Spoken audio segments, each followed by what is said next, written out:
Welcome to Arts Talk. I'm Bill Roberts. I'm Jennifer Boudreau. How are you, Jen? I'm really good. You've been enjoying the hot weather? I have been loving the hot weather. It's been fabulous. It seems like a really early hot summer. Yeah, well, the global warming is clearly winning me over. Obviously. Yeah. So what's new with you? What's happening in the film world and all that fun kind of stuff? Well, we've been slaving away at Nordic Filmworks, getting To The Point, which is a sketch comedy talk show, up and running. So we're really excited. Check out my super vegan video online. It will change your life. I've seen that one, yes. Life-changing, I'm yes? not a vegan yet, but yeah, I've seen it. It'll happen. I'm sure it would. It will definitely happen. So, And we just had Mother's Day, so Yes. we did some treats for my mother, a little spa Nice. day. She was super lucky. What about you? excellent. Well, I'm now into just starting or beginning rehearsals for the Fringe Festival. Right? So I have a show on the Fringe Festival called Inner Voice, and it's a two-man show, so just two of us, which is great. And so we'll start full rehearsals as we get closer to the end of May, and then away we go. That must be a pretty busy schedule with all those rehearsals. It is. Takes up a lot of time, usually 3 times at least during the week. When can you get into the location that you're going to be performing We won't get at? into the location until August, actually. So where do you rehearse? So we'll find a rehearsal space okay. to rehearse in. We have a couple of different locations. Nice. So, having said that, we have another good show of Arts Talk coming up. Super exciting show. We have Kent Sangster coming on, which will be exciting, from the TD Edmonton TD International Edmonton Jazz International Festival. Jazz Festival. So, And I will be escaping the studio and covering a premiere this evening, which we'll surprise you with in a few moments. I'm looking forward to that. Me escaping? Yes. Oh, right, because then you can have the you whole get the thing to coverage. yourself. Right. Yeah, I was going to have the whole set to myself. We'll be right back after this. We're back. So Jennifer, you had the opportunity to go and cover a film premiere, I'm in did. Love with the Dead Girl. I did. It was really exciting. The Garneau Theatre, I don't know if you've ever been there, Oh, but they are I so love it. supportive of the local film industry, and so I was quite excited to get there. And there was quite busy. There were lots of people that came out to watch Great. it. So I got an opportunity to see the show and interview the writer and producer of the show too. So why don't we toss it to me at the Garneau and check out the premiere. Let's have a look. Hi, so we are at the beautiful Garneau Theatre, which, by the way, is probably the most supportive theatre for local film and television, so we love the Garneau. And I am with Brandon Reines, who wrote, directed, and produced I'm in Love with the Dead Girl, which is opening today. So that is crazy. Did you just run off the feet the whole time? Yeah, pretty much. I had a great team that worked with me, but it was a lot of work, that's for sure. And is this the first one that you've done the whole process for? I have made, when I was much younger, kind of college, I made some really, really bad short films where I did everything. I don't really count them as part of my resume, though, so this is the first kind of real effort where I took it seriously and made what turned out, I hope, to be a good piece of art. Okay, tell us a little bit more about I'm in Love with the Dead Girl. Where did the concept come from? Basically, the concept just kind of came to me one day. I thought it would be an interesting idea. I do like characters that don't speak a lot. One of my comic books called The Boy with a Balloon for a Head, the main character, the balloon boy, doesn't say a word the entire time. It was soon after we finished shooting Mental Case, our web series. The idea kind of came to me because Afton Rents, who stars in Mental Case and I'm in Love with a Dead Girl, in Mental Case she's very, very few words. I think she only has 4 or 5 lines in the entire thing, and so it was kind of on that level. I was like, well, maybe she could just play the dead girl. So I wrote the whole script in about a day, and I let her read it, and she was like, oh, that's hilarious, I want to be part of it, and that kind of started the whole thing. That's awesome. I'm really excited. So what's next for I Am in Love with the Dead Girl? Well, after tonight, I'm still new to the whole movie making thing, really, so I'm just going to put it up on YouTube, so I want as many people to see it as possible, and maybe I'll enter some festivals and that type of thing. It's basically just a springboard. I wanted to just make a movie, a short film for practice, kind of get to know a good cast and a good crew, and then we'll kind of step it up and make a bigger project in the near future. That's awesome. So for all you other new filmmakers out there, let's ask Brandon, what was the biggest lesson you learned during this whole process? It's going to cost way more money than you think it does. We raised, I think, just over $4,000 on Indiegogo, and I thought I was rich, like, oh, big budget movie.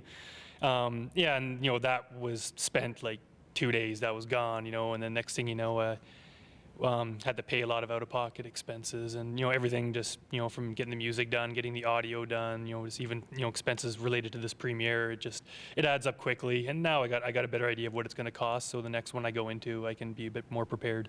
So, as you know, the Edmonton film industry has been quite the controversy over the last couple of months with the new Independent Film Commission that they're trying to figure out. What would be the top thing that you would like to see out of the new Film Commission? It's kind of difficult to say. I've never really been a part of it, and I didn't even know there was any resources like that out there. I did everything on my own, and just asking people that have kind of worked on films before, but I didn't know that there was any sort of body that dealt with that kind of thing. I'd mainly be looking for just funding sources, resources, because quite honestly, even just thousands of dollars just for a smaller production like this, it is really hard to come up with that money. And also, I just kind of want to know what to do with the film when it's done. I can Google it, I can ask other people, but if there was just a place in Edmonton I can go to that just helps Edmonton filmmakers with that would that information would be invaluable to me. That's a good point, and that's kind of sad, just the fact that you didn't even know that there was a commission that's out there. So hopefully we can change that when we develop the new, the Screen Industry Society, as they've recently renamed it, and find just new ways to support distribution. That's a big one. Nobody knows what to do with their film projects afterwards, and I'm in love with The Dead Girl. People want to see that. I hope so. How do we get them to see it? So are you going back to your film, now that we've left the commission, are you going to write, direct, and produce your next one as well, or you think you're going to hand off some of those roles to other people? I'm doing a bit of both. I love doing all that stuff. I wrote a feature-length screenplay called John 3:16 that got picked up by Jarvis Greiner from Hot Shots Filmed here, so we're hoping to be shooting that one in September. If all goes well. So he's going to be directing and producing that one, and I can kind of sit back, and because I love doing the writing stuff too, but for certain projects I want to kind of just do everything just because I love the creative process. That's so exciting. Well, we're really happy for you, and we can't wait to see the show. And I can hear people trying to knock down that door already to get in here. So we're going to say goodbye. We're going to watch the show. And I think there's even a little stage fight treat that Afton, who was on our show earlier, is going to do for us. So hopefully we'll get to see some of that as well. So thank you so much, and we'll see you back at the studio. Great segment, Jennifer. Thank you. Thank you so much. Again, it's awesome to see our independent film community and premiering a film at the Garno, which is such a great venue, as you said. Thank you. And I was really glad that I got the opportunity to ask Brandon about his thoughts on the new Independent Film Commission coming up, and the fact that he didn't even know we had a film commission, I think speaks volumes to what the state of it is currently in Edmonton. So make sure, if you're involved in the film community out there, that you are being vocal about what you want the new Screen Industries office to look like. Oh, so important with our local community here, for sure. But again, the more they get out there, the more they have premieres and do such excellent work, as we've seen Brandon do, and as you got to see as well in that last segment. Exactly. We'll get that film commission in place. We'll be right back after this. And welcome back. We'd like to welcome to the studio Kent Sangster. Did I pronounce that right, Kent? You did. Excellent. Kent, you're the Jazz Festival producer, and I think you have a few other hats as well. Is that correct? I do. I'm actually a musician as well, a jazz musician, and I also teach full-time at Grant MacEwan University in the composition department. Excellent. Wow. How did you find time to put together the TD Edmonton International Jazz Festival and teach and play? Well, there's very, very good staff that actually do a lot of that, to be quite honest. So. And how long has the Jazz Festival been running here now in Edmonton? Under this name, 10 years. The actual Jazz Festival tradition in Edmonton actually goes back to 1980. So in 2006, that's when I found myself getting involved. The festival underwent a restructuring, and it was renamed to the Edmonton International Jazz Festival. In the last 2 years, we've had the TD titles. That's why it's the TD Edmonton International Jazz Festival.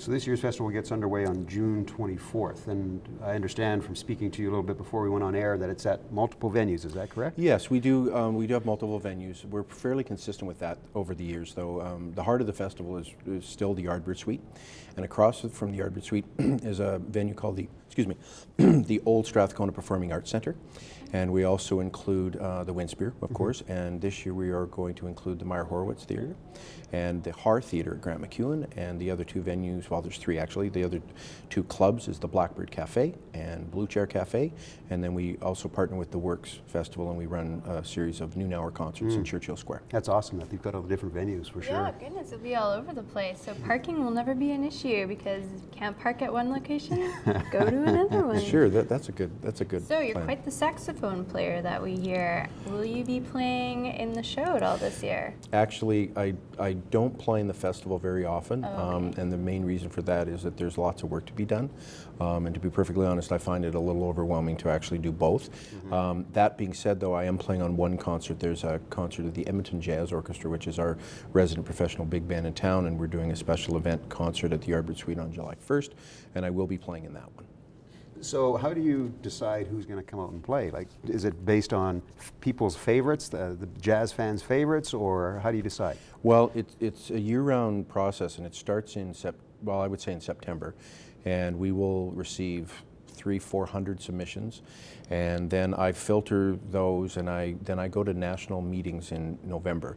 And the Jazz Festivals Canada is an organization of all the Canadian jazz festivals, and we sit around a table with 15, 16 festivals, and we spend 4 or 5 days and route bands. Wow. And so from that, we'll get our national and international artists, and then there's a whole series of the Canadian artists that is funded by the Canada Council, and then we don't find out those results until February, and then we program the Edmonton artists between January and March, and then it all kind of filters down. So it's a fairly involved process, but we do try to do our best to cover as much variety as we can, depending on the artists that are available. So which Edmonton artists will we be expecting at the festival this year? Well, there's a lot. We're very proud to say that over 50% of the festival is still Edmonton artists. And so we're very, very committed to that. As I mentioned, I teach at Grant MacEwan University, and for the last 2 or 3 years, we've had an increase in the amount of students performing in the festival, because what's happening in our program, the 3rd and 4th year students now are really excelling, and they are very savvy with social media, and they're very good at getting fans out. So there's really quite a significant number of Edmonton artists in the festival. That's awesome. So for people that are wanting to come to the show and find out the schedule and everything, how can they get that information? All at edmontonjazz.com. EdmontonJazz.com. EdmontonJazz.com, all the information is there. So do you have a favorite part of the festival, a favorite venue to play in? Well, it goes without saying, the Yardbird Suite is Canada's best jazz club, and it's something that I can unbiasedly say. It really is the best club.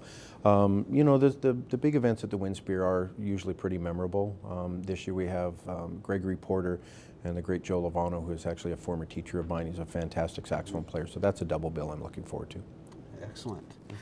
So people have got a lot of exciting things happening with this jazz festival, and Yeah, I it's think hard it'll be. to choose which event and which venue to go to. I'd want to go to all of them. And can you do that? Is that possible? Oh yeah, we have a series of we have a multi-pass that will get you a variety of events, and we're having some discount packages as well. And of course, Churchill Square is free outdoor event, and so that way people can certainly experience the festival at free of charge. And we have shows everything from $5 up to around $75. Well, that's great. Oh, Yeah, so it's a wide variety. That's awesome, especially as we kind of talked a little bit off air as well in regards to today's economy and that kind of thing as well. You want to have a ticket price that fits for everybody. Yes, and we're offering a couple more packages, and all of that stuff is available at edmontonjazz.com probably a little after May 18th. Great. Well, thanks so much for being Great. on the show, Thank you Kent. so much. We were looking Pleasure. forward to the Jazz Festival. Great. Thank We'll be you. right back after this. Welcome back. Events time. We've got Events, this is such a great time for events because we're moving into festival season. as soon as you get into that spring and summer season, so much Yes. is happening. What do you have, Jen? Well, I have some really exciting ones coming up. So Edmonton Next Fest, and that is starting June 2nd until June 12th. And they're boasting 200 shows, 90 events, 28 venues, all in 11 days. Wow. So it's going to be a madhouse. I'm excited. And then Shakespeare in the Park is also coming up right away. It's starting June 21st and going till July 17th in Horlack Park. And the performances are always so amazing. And this year they're showing Romeo and Juliet and Love's Labor Lost. So it's going to be the summer of love, I think is how they're describing it. What do you have for us? I have an event coming by Shaw Theatre, which is called 10 times 2, the Internal Courtship. That's a mouthful. May 4th to the 22nd at ATB Financial Bus Barns. It's a medieval play which takes you on a journey of discovery and debauchery. There's the big word in that one, the debauchery word. Oh, discovery. I thought you meant discovery. Sorry. And May 21st to June 3rd, Opera Nuova Vocal Arts Festival. 3 main stage operas, 6 concerts, 4 master classes, and this year's newest feature of the festival, family operas. So that sounds like a great event as well. Again, that's May 21st and June 3rd. That takes place, picnic in the park. That's actually on June 18th. So yeah, we've got lots happening. It's going to be amazing. I'm super glad that my phone keeps me so organized, or else I would never know For where I'm sure. supposed to be at what time. And I wanted to mention just quickly, flipping really back to the Edmonton Next Fest, just before we jump out of our events here. Right. It's a BYOH event. Bring your own headphones. Oh, genius. That's kind of cool. What do you use those for? Listening in. They're headphones, Jen. Oh. We'll be right back after this. So we're going to check out another Dinner by the Minute episode that we shot. When I went there the last time, it was so delicious that I stayed the night, and she had to make breakfast for me the next morning. So we did pancakes. So check out Dinner by the Minute, pancakes.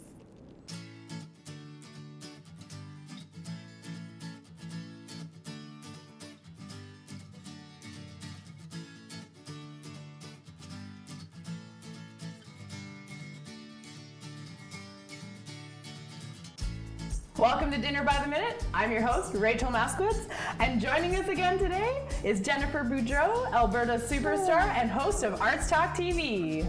You stretch well. Oh, hi. She says joining, but I never really left. Today we're making pancakes from scratch, and with it we're going to make a strawberry sauce with yogurt. It's going to be good. But where's the bacon? I noticed that wasn't here.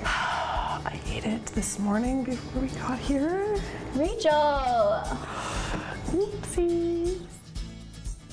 So to start with our strawberry sauce, we're gonna take our 2 cups of frozen strawberries and literally throw them in the pan. I wanna see some air time on this. All right, good stuff. You can use fresh strawberries as well if you have them on hand, and they'll be a little bit quicker, but frozen ones are just always available in this house, so that's what I'm using.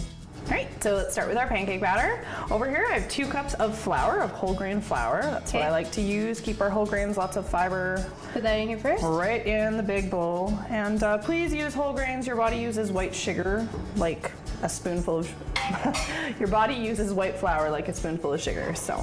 Okay, so in this bowl, we have a bunch of different ingredients. I've got 2 tablespoons of sugar, 1 tablespoon of baking powder, 1 teaspoon of baking soda, and just over here we've got a 1/4 teaspoon of salt. And go ahead, throw that in there. Like each one separately? Yes, I expect none of the powders to mix while you do this. How do I feel? Now here is my little penny pinching saver. Oh, excellent. Yeah. Our milk here is actually half milk, half water. Nobody will ever know. So just save a little cents here and there. You can do that. And everything is going in the bowl. I know people tell you, mix your dressers. Honestly, it's morning. I don't have time or energy to think about that. I'm just gonna mix it all together. The secret to our pancakes. Whisking. Almost. Oh. We're getting excited, and this is good because these are going to be delicious, is the vinegar. All right, I've got about 2 tablespoons of vinegar, and that's what makes these super puffy. And if you forget this, they'll still work, but they'll have this sort of soda-y taste, so don't forget that stuff. It's going to curdle. Yeah, it's going to curdle our milk. That's the point. All right, next is our 1/4 cup of oil. We're going to throw that in there. That's going to give our pancakes some crisp and browning. And last of all is our 2 eggs. Can I crack them? You can crack them. Okay. Let's race. Ready? On the floor? Absolutely. Throw it on the floor. Let's see what happens. Ready? 1, 2, 3, go. Ah! Ha. And here's a secret about pancakes most people don't know, is that lumps are good. Lumps are Lumps are good. Lumps make pancakes interesting. With the vinegar, can we put chocolate chips in here too? You can. We can totally throw some chocolate chips in here. We can put blueberries. You can add grated fruit. You can put bananas in it. Do you have chocolate chips? We do have chocolate chips. Do you want chocolate chips? Shall we get chocolate chips? Oh Yes. I like the way this woman thinks. All of them. Ready? Yeah. There's no such thing as not enough. What? Let's put all of them in my one pancake. Mom, that's not fair. It's raining chocolates. Catch them, catch them. I'm gonna set my griddle to about medium heat. About yay? Okay. Oh, you're gonna put the good one with the imperfect one? Okay. Yeah. There you go. We're gonna show that Jennifer can do this better than I can.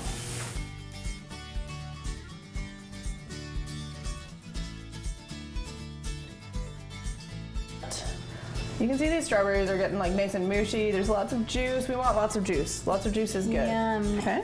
Okay. So you can see, I'm just gonna kind of smoosh them a little bit. Oh, they smell so good. Oh, they do. That's my favorite topping for pancakes.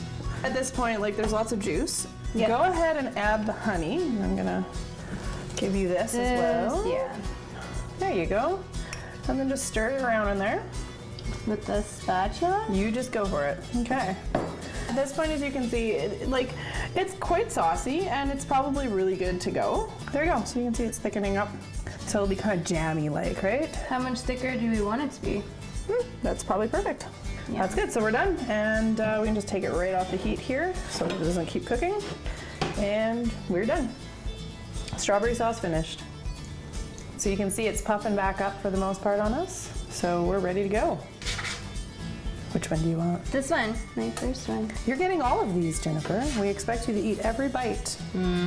Can't grow into a nice healthy girl unless you eat your dinner. So let's finish this off. We got our strawberry sauce and we've got our yogurt. And we're gonna top our delicious chocolate chip pancakes off. Okay, I'm gonna go first and I'm gonna take all of this. What about me? I don't share very well. I noticed.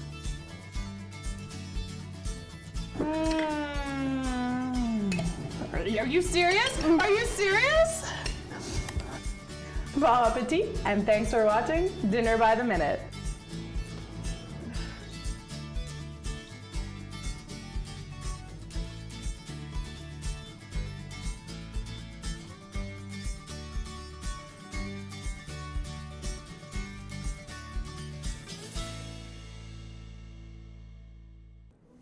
Another awesome show of Arts Talk all done. It was a super great show. Again, mostly because of all the extra screen time that I had. You did get some extra time down at the Garno. Great, Yeah, and again, you know what? They great have segment. the best popcorn in the city. I don't know who loves media popcorn or movie popcorn out there, but I'm a huge fan, and they seriously have the best You popcorn. can't go to a film without eating the popcorn. We want to thank Kent from the Jazz Festival. Yes, thank you. Another excellent jazz festival coming to Edmonton this year. So many venues, so many acts to see. Over 50% are from Edmonton, which is great. I love that, supporting our local musicians first. Oh, for sure. It's awesome. And the other thing that I think...